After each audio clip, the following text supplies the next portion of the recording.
Hi guys, this is Mayank here and आज इस video के अंदर हम लोग दो इम्पोर्टेंट क्वेश्चंस के बारे में डिस्कस करेंगे जिससे काफ़ी सारे बच्चे जो हैं वो परेशान हैं। सबसे पहले तो कि आप पूछ रहे हैं कि भैया हमको ये बता दो कि कट ऑफ कितनी कम जा सकती है, आप प्रेडिक्ट कर दो सेकंड कट ऑफ को। एंड सेकंड जो क्वेश्चन है वो आपका ये है कि क्या हमको सच में ड्यू के लिए वेट करना चाहिए या फिर किसी अच्छे प्राइवेट कॉलेज में, या फिर अगर हमारा कहीं और एडमिशन हो रहा है तो वहाँ एडमिशन को सिक्योर कर लेना चाहिए। ठीक है, तो कन्फ्यूज़न है, मैं समझ सकता हूँ कि आपका क्या मेंटल स्ट्रेस है इस टाइम पे। ठीक है, so we would be trying to understand the entire situation here and जो भी मुझे पर्सनली लगता है मैं आपको बताऊँगा जो मुझे पर्सनली लगता है। बाकी जो फाइनल डिसीज़न है वो आपका है, आप अपने अकॉर्डिंग कुछ भी कर सकते हैं। ठीक है, बट इस वीडियो के अंदर मैं आपको सिर्फ वही बताऊंगा जो मैं फील करता हूँ, जो मैं करता अगर आपके प्लेस पे होता। तो वीडियो को स्टार्ट करते हैं, but before we start the video make sure you subscribe to the channel and hit the bell icon so that you won't miss any of our future update.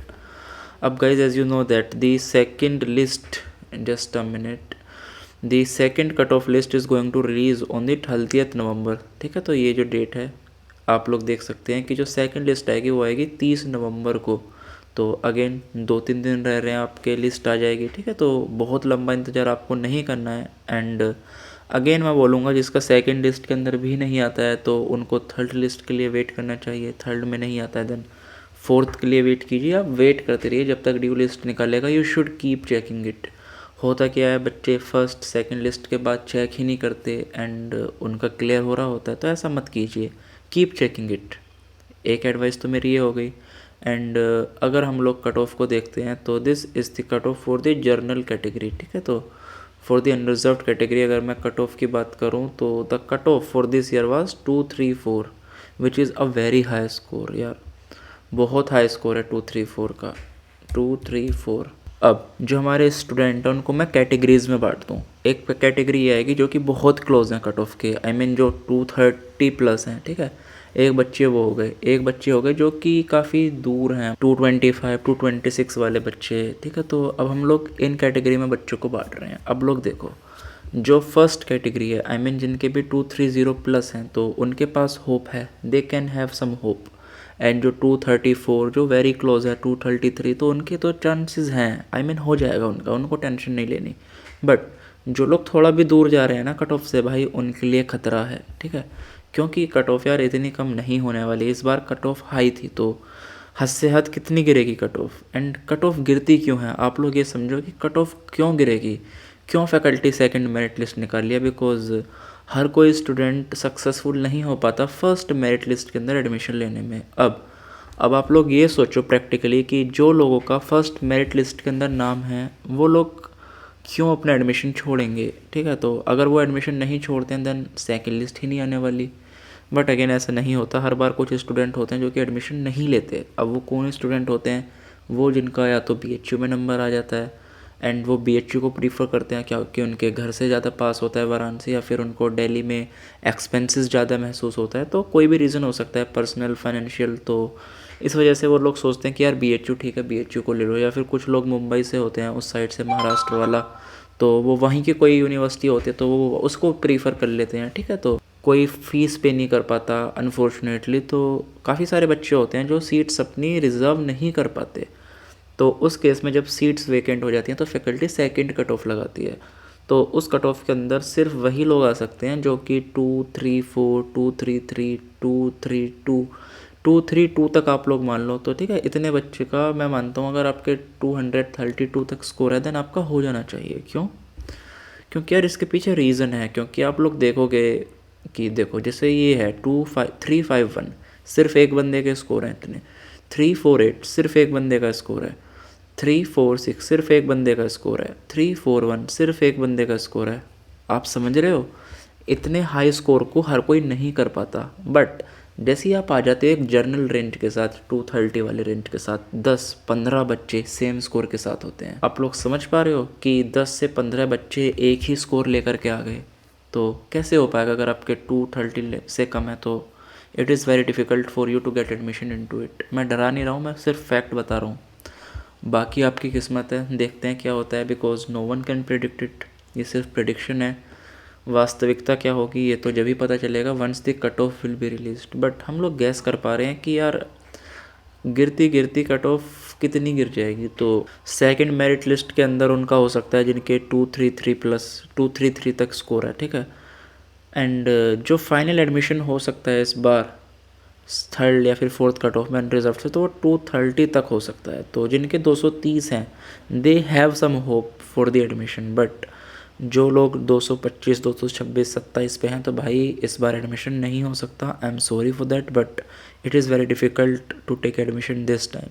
तो अब आप क्या कर सकते हैं कि आप किसी अच्छे प्राइवेट कॉलेज के अंदर if you can afford admission ले सकते हैं। बट एक बेस्ट बात बताऊं दिल से, एक साल अगर आपको अंदर से फीलिंग आ रही है ना कि यार I could perform well and मैं अगर थोड़ा और पढ़ता तो I could definitely be in difficulty, तो अगर इस टाइप की फीलिंग आती है तो मेरा तो मानना है कि एक कोशिश और कर लो, एक बार जो आपकी इच्छा है उसको पूरा कर लो।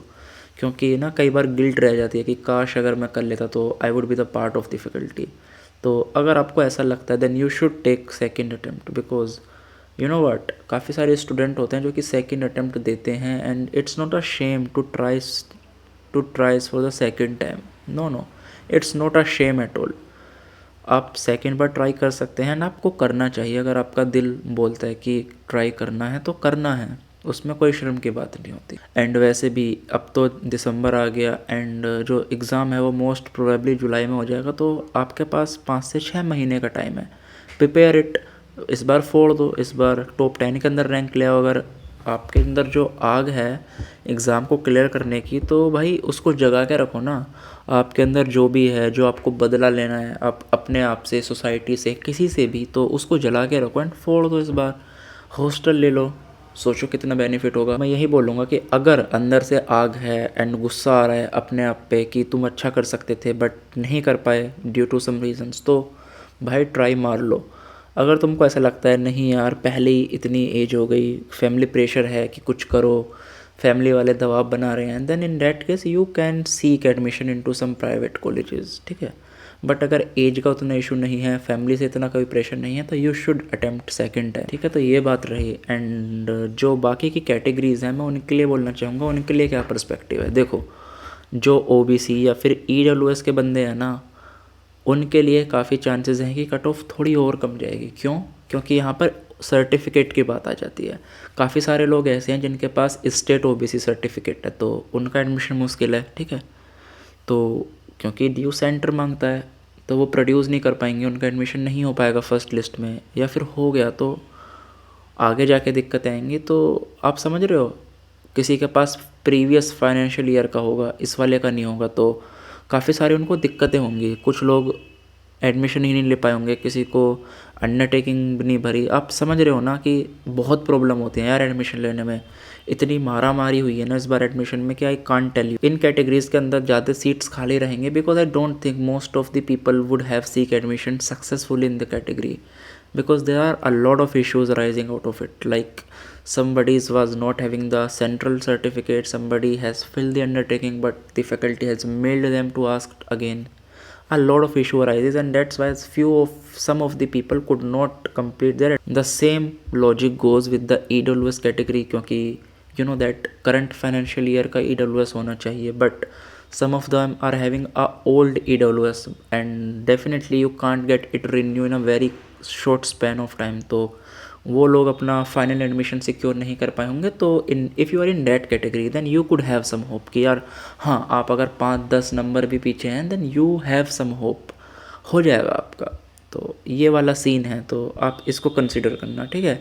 एंड जो PWD एंड CW वाले बच्चे हैं यार, उनका तो कुछ नहीं है, वो सबको एडमिशन मिलेगा। आई मीन सीट्स खाली रह जाती है उस कैटेगरी के अंदर, सीटें तक खाली हो जाती हैं, ठीक है।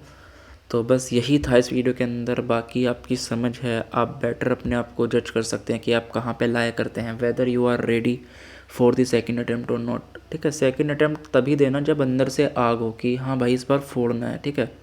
अगर ऐसी प्रोकास्टिनेशन करना है तो फिर मत देना, बिकॉज पढ़ोगे 1 महीना उसके बाद फिर डीमोटिवेट हो जाओगे। तो भाई सोच लो, अगर अंदर से है जज्बा करने का तो करो, सेकंड अटैम्प्ट दो, डेफिनेटली दो। एंड अगर आपको लगता है कि नहीं यार काफ़ी एज हो गई अब तो एडमिशन लेना ही है, यहीं नहीं, यहाँ नहीं तो कहीं और लेना है, then yes you can seek admission, ठीक है। तो ये वाला सीन है। अब आप अपने आप देख सकते हैं कि what is better suit for you. आपको जो भी पसंद आए आप उस तरीके से करो। And let me just summarise it, let me cut the long story short. तो जो जनरल कैटेगरी के बंदे हैं, सेकंड कट ऑफ में जो 232 तक के बंदे हैं उनका एडमिशन होने के चांसेस हैं। जो थर्ड कट ऑफ आएगी उसमें 230 तक के भी मुझे लग रहा है पर्सनली कि चांसेस हैं कि हो जाएगा। अब फाइनल मेरिट लिस्ट क्या आएगी उसको कोई प्रेडिक्ट नहीं कर सकता, but we are just hoping कि हमारा डेटा सही हो जाए, ठीक है। एंड जो बाकी कैटेगरीज, रिजर्व कैटेगरीज के बच्चे हैं, specially the OBC and the EWS, तो they are having a higher chances of admission in the second and the third list because most of them would not have been able to produce their category certificate। तो बस यही था इस video के अंदर। अगर आपको वीडियो अच्छा लगा हो, वीडियो से थोड़ी सी मोटिवेशन मिली हो, हेल्प मिली हो, देन वीडियो को लाइक कर देना, चैनल को सब्सक्राइब कर देना एंड डेफिनेटली अपना कमेंट करना जो भी आपका डाउट है। I would definitely try to help it out. इसी के साथ मिलते हैं नेक्स्ट वीडियो में। जब तक के लिए take care, tata, bye bye, see you soon.